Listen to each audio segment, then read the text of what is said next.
What is up, guys? Welcome back to the channel. We have a Monday Night Football free pick on deck for you guys.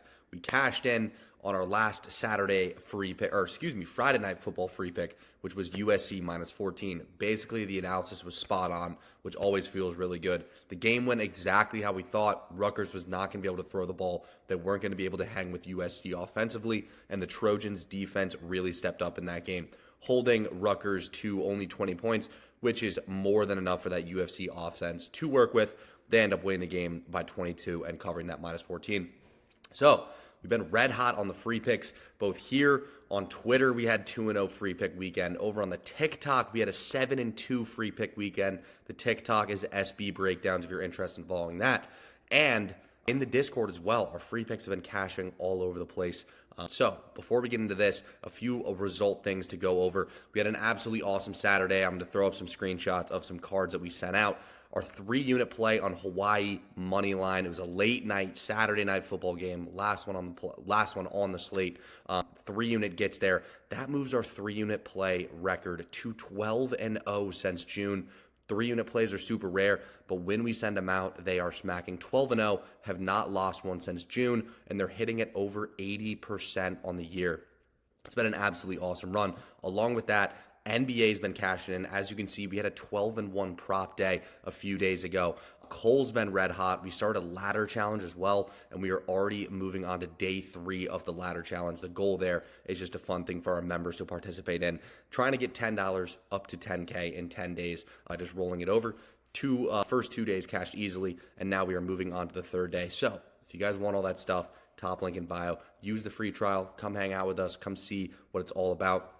We are looking forward to cashing in with you guys on premium. Now, the upcoming months, basically November, December, January, and February, are by far the most profitable time to be betting in the year.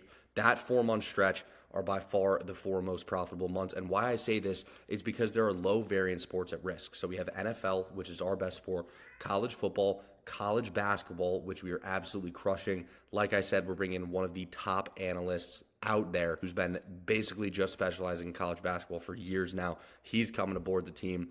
Along with that, we have NHL, which we dominate, and then NBA, as you guys have seen, is also our bread and butter. So the upcoming 4 months are going to be awesome. I highly recommend getting in premium. You will, by far and away, make your subscription costs back, hopefully within the week. So yeah, really good time to get in premium. A ton of stuff coming up. Along with that, we also have some sign-up codes for both BetUS and Bovada. Those are in the description below of this video. Go check those out. We have 2 codes that get you an 125% deposit match and a 50% deposit match. So you guys use those, you guys get some free money on the sports books. So 2 really good options for you guys there, especially on the offshores. They're available to everyone that's 18 and above, and they're available in all 50 U.S. states. So with all that being said, let's get into your free pick. This game here between the Steelers and the Giants is going to be a gross one. Typically, the Monday night games are a lot better matchups than this. We have 2 very interesting offenses and 2 very strong defenses. Well, I shouldn't say very strong, but strong stylistically in this matchup. The over-under is set at 36.5. It has since dropped from the opening number of 41.5. Same with the line. This line opened at Steelers -4. It has now increased to that +6 number for the Giants at Giants +6.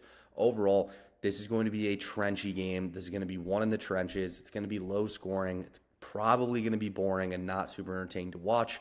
But these games, the gross ones, is where the money is. And I have a play I absolutely love in this game. So for this game, rather than taking the total game over-under, which I didn't love, honestly, to begin with, and since then, it has dropped 4 points. Like I said, it opened up at about 41.5, and it's now at 37.5 to 36.5 range. So it's dropped significantly. I still like this under for several different reasons, but I want to target it in the first half because I think we're getting more value and we're getting more key numbers in the first half. And what I mean by that is this first half over-under, as you will see, is currently sitting at 18.5. So we are getting past the key numbers in terms of first half totals of 17.5 and 16.5, which are very important in this game, along with the first half total being lower or lower than exactly what half of the game total would be. So for those 2 reasons, in terms of market reading and in terms of just analyzing how the market is fluctuating as the week progresses, I think there's still value on the first half under, and that is what we're going to be playing in this game. So let's do some line shopping. We always talk about getting closing lines, getting games early. As we can see in the NFL especially, and with college basketball coming up, lines move very, very quickly, and they move early in the week. So everything we send out multiple days in advance, especially with college football and NFL. So that is another reason to hop in premium, is you get all the bets super, super early. But in terms of line shopping, I know it depends on where you're based, what state you are in, basically determines what books you have access to. But the best lines, if you have access to these books, are FanDuel and Bet Rivers at the under 18.5. And that is going to be our official line, is the first half under 18.5 at -108 and -105 on FanDuel is actually the best. And this is very weird because we typically do not see two major retail books have a full point line discrepancy, which is what we are seeing with DraftKings and FanDuel. Now, DraftKings is regarded in terms of retail books as one of the sharper retail books. Now, we know that retail books in general are not sharp. They limit winning bettors, and those bettors are then forced to go and bet on market-making books like Pinnacle and BetCris. However, this is a full point line difference, and this line is significantly trending down. So I trust DraftKings market line more than I trust FanDuel's in this situation. And for that, the under 18.5 at -105 is a very, very good price tag. Now, let's get into what this first half should look like, what the game plan for both teams will look like, and we will start with the injury report. So there's some key injuries on both sides of the football here for both teams. There's actually quite a bit of injuries, but there's a few specific angles where I think injuries are going to help slow this game down. So for the Steelers, there are a few defensive injuries. As we can see, DeMonte KZ, one of their better safeties, is out of this game, should be out of this, or excuse me, not DeMonte KZ, but Deshaun Elliott. He was a limited practice participant on Thursday. Friday, he had a full practice. Same with DeMonte KZ. These guys are both determined to play. Their injuries have gotten significantly better, but when you're talking about secondary play, if a team is not fully healthy, especially with an ankle and a back injury, they're not going to be as quick to the ball, and they're not going to be as effective as shutting down the run defense, or the run defense aspect of the game. So I expect the Giants to go there to the run heavy game plan, especially in the first half, which will chew clock. And then we'll talk about some linebacker injuries as well. Nick Herbig for the Steelers is out of this game. Once again, promoting this Giants offensive running style. They want to run the ball. They're not a very good throwing team with Daniel Jones at QB, and we want teams to run the ball. And why I'm saying this is because, on average, these two teams will score at about 32% of their possessions. That's just an overall average that I've pulled from different metrics. So in 32% of their possessions combined, they will score some amount of points, whether it be a touchdown or a field goal. So we want the total possessions in this game to be around 9 or under that. And if both teams are going with a run-heavy approach due to defensive injuries, significant defensive injuries, this will help chew the clock, and this will help limit possessions, which will ultimately put this game much, much harder to go over in the first half. And that is what we're seeing here, especially with the Giants. As we can see, one of their best players, Dexter Lawrence, is a limited practice participant on Friday. Who knows if he's going to play this game on Monday? I could see him playing, but even if he doesn't, this is going to be huge for a Steelers offense that also wants to run the ball. With this Justin Fields injury, Russell Wilson has taken over, and I know he had a really good game against the Jets, but with these guys such as Brian Burns, who's their outside linebacker, a really good run-stopping threat, and Dexter Lawrence being probably the best player on the Giants' defensive side of the ball, these are two huge injuries. And when we talk about defensive injuries, it's almost like the value goes to the over. That's what the public better thinks. But it changes how coaches manage the game and what they want to do in terms of their offensive play calling. When you have two very good run stoppers and very important pieces to a defense out, they're going to run the ball, and that's what I expect in the first half from both teams.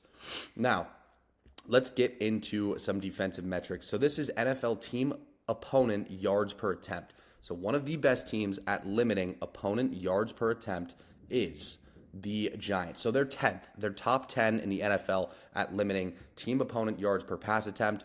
Once again, this will force the Pittsburgh Steelers to run the ball because they haven't been super effective throwing the ball, especially with Russell Wilson, who I don't trust at all. The Giants have been much better at covering the pass than they have at the run. And ultimately, both teams will be able to run the ball effectively, but that is what we want. We want more possession, or we want less possessions with chewing the clock. We want to see 9 or under total possessions in this first half. Around 9.5 would be probably what the mean is.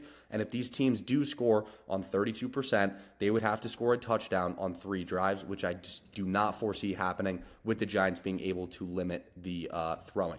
Now, the Giants are significant underdogs in this game.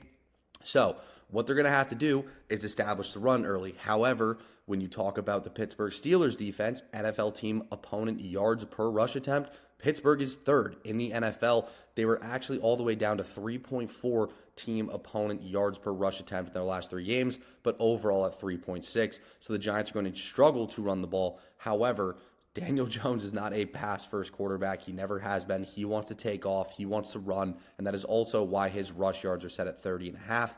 The Giants are going to have to limit Pittsburgh's possessions, and they cannot go 3 and out, or this game will get out of control. And in order to do this, they are once again going to have to run the ball. However, they won't be as effective in doing so, as we can see with Pittsburgh's defense being one of the better teams at stopping the run in the NFL. And next, let's look at some next we'll look at a trend that I want to talk about, and this is a classic one. This is what we'll end it on here, is another trend, primetime under since 2021.